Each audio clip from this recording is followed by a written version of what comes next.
بسم اللہ الرحمن الرحیم وبہ نستعین اما بعد۔ حضرات محترم معزز سامعین، آج صبح ملاٹ بمبئی سے محسن سے کافی گفتگو ہوئی، اور محسن وہ شخص ہے جو رافضی ہیں،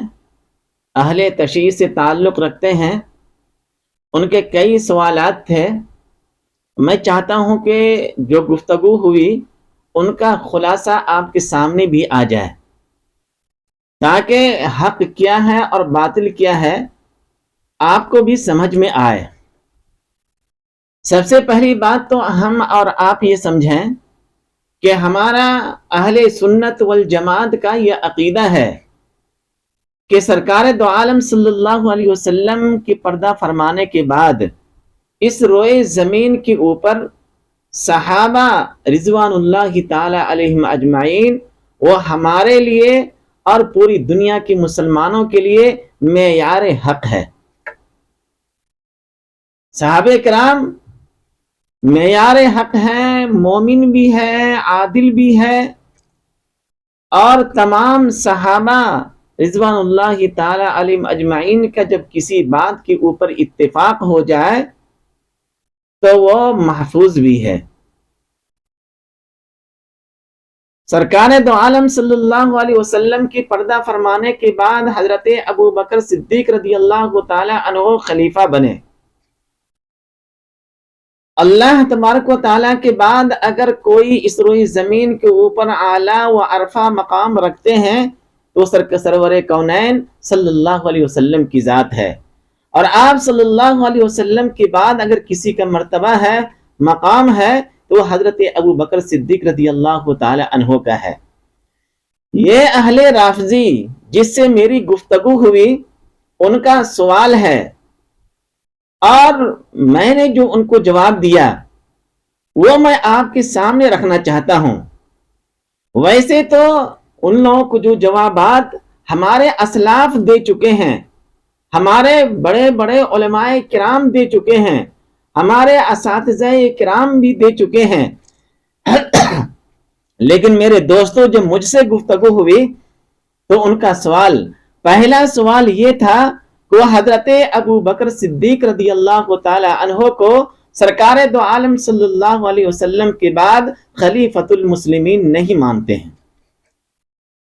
پہلا اعتراض، پہلا الزام، پہلا سوال وہ یہی ہے کہ حضرت ابو بکر صدیق رضی اللہ تعالی عنہ کو وہ رافضی، وہ اہل تشیعی خلیفہ نہیں مانتے ہیں۔ میں نے ان سے کہا کہ آخر وجہ کیا ہے، تو انہوں نے دوسرا سوال کیا۔ ان کا سوال یہ تھا، اعتراض یہ تھا کہ حضرت ابو بکر صدیق رضی اللہ تعالی عنہ نے سرکار دو عالم صلی اللہ علیہ وسلم کا جو میراث تھا باغ فدق، وہ حضرت فاطمہ رضی اللہ تعالی عنہ کو نہیں دیا، غصب کر لیا۔ یہ الزام ہے حضرت ابو بکر صدیق رضی اللہ تعالی عنہ کے اوپر۔ وہ یہ کہہ رہے ہیں کہ اسی وجہ سے ہم ان کو خلیفۃ المسلمین نہیں مانتے ہیں۔ میرے دوستو، ہمارا یہ عقیدہ ہے کہ سرکار دو عالم صلی اللہ علیہ وسلم کے بعد پہلا خلیفہ حضرت ابو بکر، دوسرا خلیفہ حضرت عمر، تیسرا خلیفہ حضرت عثمان غنی، چوتھا خلیفہ حضرت علی رضی اللہ تعالی عنہم اجمعین ہیں۔ یہ ہم مسلمانوں کا عقیدہ ہے۔ میں نے ان سے یہ کہا کہ آپ حضرت ابو بکر کو خلیفۃ المسلمین نہیں مانتے ہیں، وجہ اس کی یہ بات بتا رہے ہیں کہ وہ باغ فتق انہوں نے غصب کر لیا، اور حضرت فاطمہ رضی اللہ تعالی عنہا کا جو حق تھا انہوں نے نہیں دیا۔ میں نے ان سے کہا کہ پہلی بات تو آپ یہ مجھے بتائیں کہ آپ صلی اللہ علیہ وسلم کے بعد پہلا خلیفہ کسے مانتے ہیں؟ انہوں نے کہا کہ میں حضرت علی رضی اللہ تعالی عنہ کو بلا فصل پہلا خلیفہ مانتا ہوں۔ میں نے ان سے یہ کہا کہ اگر آپ بلا فصل آپ صلی اللہ علیہ وسلم کے بعد پہلا خلیفہ حضرت علی رضی اللہ تعالی عنہ کو مانتے ہیں تو آپ یہ اعتراض حضرت علی کے اوپر کریں، حضرت ابو بکر، حضرت عمر، حضرت عثمان غنی رضی اللہ تعالی عنہ کے اوپر یہ اعتراض آپ کا ہو ہی نہیں سکتا ہے، کیونکہ آپ حضرت علی کو پہلا خلیفہ بلا فصل مانتے ہیں۔ تھوڑا گھبرایا وہ، انہوں نے تعویل کرنا شروع کر دیا، کہا کہ ہم حضرت علی رضی اللہ تعالی عنہ کو خلافت ظاہری خلفائے ثلاثہ کے بعد مانتے ہیں، وہ اس وجہ سے مانتے ہیں کہ ان تینوں نے حضرت ابو بکر، حضرت عمر، حضرت عثمان غنی رضی اللہ عنہم نے حضرت علی رضی اللہ تعالی عنہ کی خلافت کو غصب کر لیا۔ حضرت علی رضی اللہ تعالی عنہ مجبور تھے، کون کہہ رہے ہیں؟ وہ رافضی کہہ رہے ہیں۔ میں نے کہا کہ ٹھیک ہے، میرا دوسرا سوال آپ سے ہے کہ آپ یہ مانتے ہیں، آپ کا یہ عقیدہ ہے، آپ کے تمام کتابوں کے اندر، رافضی کی جو کتاب ہیں ان کے کتابوں کے اندر یہ بات لکھی ہوئی ہے کہ وہ لوگ حضرت علی رضی اللہ تعالی عنہ کو مشکل کشا سمجھتے ہیں اور کہتے ہیں کہ اللہ تبارک و تعالیٰ کی ذات حضرت علی رضی اللہ تعالی عنہ کے اندر حلول کر گیا ہے، داخل ہو گیا ہے، گویا کہ حضرت علی رضی اللہ تعالی عنہ اتنا ہی طاقت رکھتے ہیں جتنا نعوذ باللہ من ذالک اللہ تبارک و تعالیٰ کی ذات رکھتے ہیں۔ یہ تمہارا عقیدہ ہے۔ جب حضرت علی رضی اللہ تعالی عنہ مشکل کشا ہیں تو ان کے گھر کے اندر ان کی بیویوں کو، حضرت فاطمہ الزہرا رضی اللہ تعالی عنہا کو مال نہیں مل رہا ہے، وراثت نہیں مل رہا ہے اور ان کے اوپر ظلم ہو رہا ہے، تو حضرت علی رضی اللہ تعالی عنہ نے کیوں نہیں دلوایا حضرت ابو بکر، حضرت عمر، حضرت عثمان غنی رضی اللہ تعالی عنہ سے؟ معلوم یہ ہو رہا ہے کہ تمہارا اعتراض کرنا ہی غلط ہے، تم جھوٹی باتوں کو پھیلاتے ہو اور تم یہ سمجھتے ہو اور یہ سمجھانے کی کوشش کرتے ہو کہ جس طرح ہم صحابہ سے نفرت کرتے ہیں اس طرح یہ اہل سنت والجماعت کے لوگ بھی جو بالکل بھولے بھالے لوگ ہوتے ہیں ان کو یہ سمجھانے کی کوشش کر رہے کہ یہ لوگ بھی نفرت کرنے لگے۔ میرے دوستو، ہمارے علماء کرام نے باغ فدق کے بارے میں تفصیل سے جواب دیا ہے۔ میں نے اس رافضی سے فون کے اندر جو گفتگو ہو رہی ہے، میں نے ان سے کہا یا تو تم حضرت علی رضی اللہ تعالی عنہ کو مشکل کشا ماننا چھوڑ دو، تمہارا یہ عقیدہ ہی غلط ہے۔ حضرت علی رضی اللہ تعالی عنہ چوتھے خلیفہ ہیں اور خلفائے راشدین میں چوتھا نمبر ہے، سرکار دو عالم صلی اللہ علیہ وسلم کے داماد ہیں اور حضرت فاطمہ الزہرا رضی اللہ تعالی عنہا کے شوہر ہیں۔ بڑی تفصیل سے ان کو سمجھایا۔ میرے دوستو، آپ لوگ بھی سمجھ جائیں کہ ان کا جو عقیدہ ہے وہ الگ ہے، وہ جہنم میں لے جانے والا عقیدہ ہے، اور ہمارا عقیدہ وہی ہے جو سرکار دو عالم صلی اللہ علیہ وسلم نے سمجھایا کہ پہلا خلیفہ حضرت ابو بکر صدیق ہیں، دوسرے خلیفہ حضرت عمر رضی اللہ تعالی عنہ ہیں، تیسرے خلیفہ حضرت عثمان غنی رضی اللہ تعالی عنہ ہیں، اور چوتھے خلیفہ حضرت علی رضی اللہ تعالی عنہ ہیں۔ میں نے اس رافضی سے کہا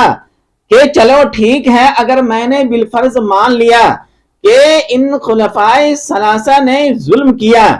لیکن جب حضرت علی رضی اللہ تعالی عنہ کی خلافت آئی اور حضرت علی رضی اللہ تعالی عنہ کی شہادت کے بعد ان کے صاحبزادے حضرت حسن رضی اللہ تعالی عنہ کو 6 مہینہ خلافت رہی، پوری مملکت اسلامیہ کے وہ واحد خلیفہ تھے، کون؟ حضرت امام حسن رضی اللہ تعالی عنہ، تو وہ باغ وہ اپنے قبضے میں کیوں نہیں رکھ لیے؟ حضرت علی نے کیوں چھوڑ دیا؟ حضرت حسن رضی اللہ تعالی عنہ نے وہ باغ کیوں چھوڑ دیا؟ اور دوسرا بڑا سوال یہ، ان کے مطابق مال جب تقسیم ہوتا ہے تو صرف ایک ہی بیٹی کا حق نہیں ہوتا ہے، اگر باغ فدق تقسیم بھی ہوتا وراثت کے اندر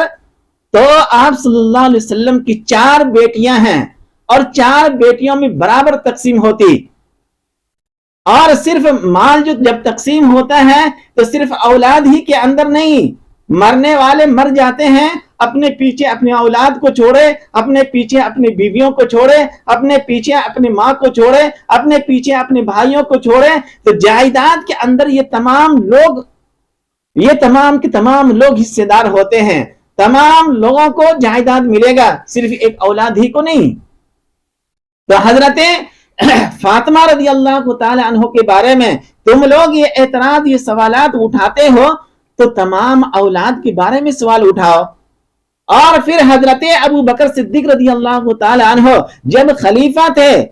تو حضرت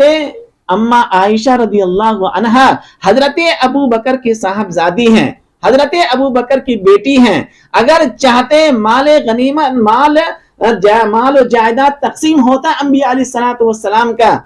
تو حضرت ابو بکر اپنی بیٹی حضرت عائشہ کو دیتے۔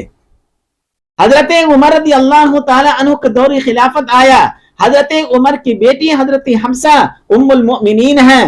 حضرت عمر اپنی بیٹی کو بھی جائیداد دیتے، لیکن کسی کو نہیں دیا۔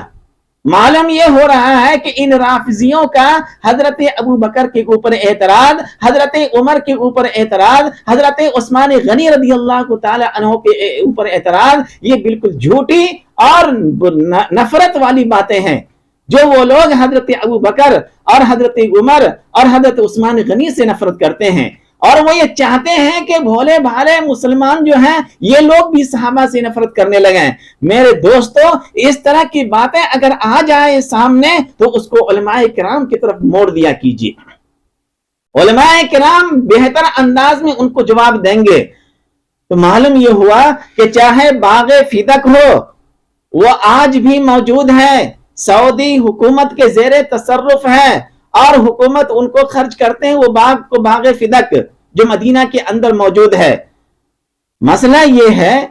کہ انبیاء علیہ السلام جو مال و دولت چھوڑتے ہیں وہ تقسیم ہوگی یا نہیں ہوگی، بحث اس کے اوپر ہونی چاہیے۔ تو بخاری اور مسلم، ترمذی اور تمام احادیث کی کتابوں کو دیکھیں گے، بہت ساری احادیث ہیں، ان میں سے ایک حدیث کو میں آپ کے سامنے رکھتا ہوں۔ سرکار دو عالم صلی اللہ علیہ وسلم نے فرمایا، نحن معاشر الانبیاء لا نرث ولا نورث۔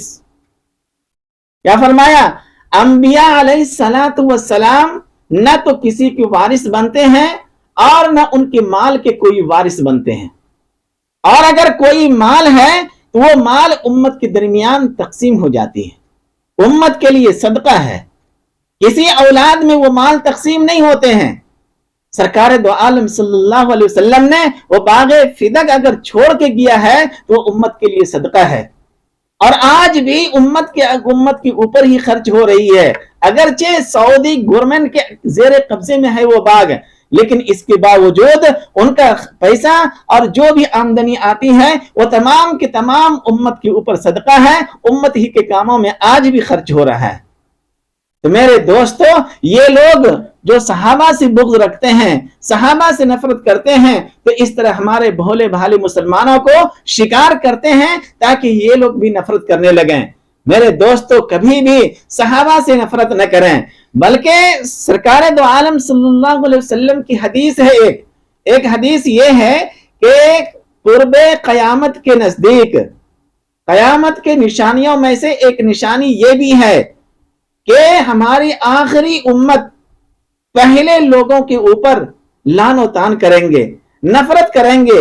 اور آج یہ تمام لوگ جو جہنمی ہیں، یہ لوگ یہ چاہتے ہیں کہ اہل سنت والجماعت کے جو لوگ ہیں یہ لوگ بھی صحابہ سے نفرت کرنے لگے، نعوذ باللہ من ذالک۔ میرے دوستو، ہم ایسا ہرگز نہیں کر سکتے ہیں۔ صحابہ کرام تمام کے تمام مومن تھے، عادل تھے، اور خلفائے راشدین ہیں، اور بہت سارے صحابہ بدری صحابہ ہیں، تمام صحابہ کا ایک مقام ہے، اور اللہ تبارک و تعالیٰ نے ان کو سرٹیفکیٹ دے دیا ہے، امتحان لیا صحابہ کا، تمام کے تمام صحابہ کامیاب ہو گئے اور سرٹیفکیٹ دے دیا، رضی اللہ عنہم ورضوا عنہ، اللہ ان سے راضی ہے اور وہ لوگ اللہ سے راضی ہیں۔ تو میرے دوستو، صحابہ کے بارے میں ذرہ برابر زبان کھولنے کی کوشش نہ کریں، اور صحابہ کی زندگی کو پڑھنے کی کوشش کریں، حکایت صحابہ ہے اسے دیکھنے کی کوشش کریں، اور صحابہ کرام کی سیرت کو دیکھنے کی کوشش کریں، اور کسی بھی صحابی کے اوپر انگلی اٹھانے کے لیے 100 بار سوچنا پڑے گا، اور اگر کوئی اٹھائے گا بھی تو میں نے سمجھتا ہوں کہ اس کا ایمان باقی رہے گا۔ میرے دوستو، اس کا ایمان نہیں باقی رہے گا۔ اگر ہم آج چاہتے ہیں کہ ہمارا ایمان محفوظ ہو تو ہم اپنی ایمان کو ویسے ہی بنائیں جیسے صحابہ کرام رضوان اللہ تعالی علیہم اجمعین کا تھا۔ دعا ہے کہ اللہ تعالی ہم لوگوں کو کہنے سننے سے زیادہ عمل کرنے کی توفیق عطا فرماوے، آمین۔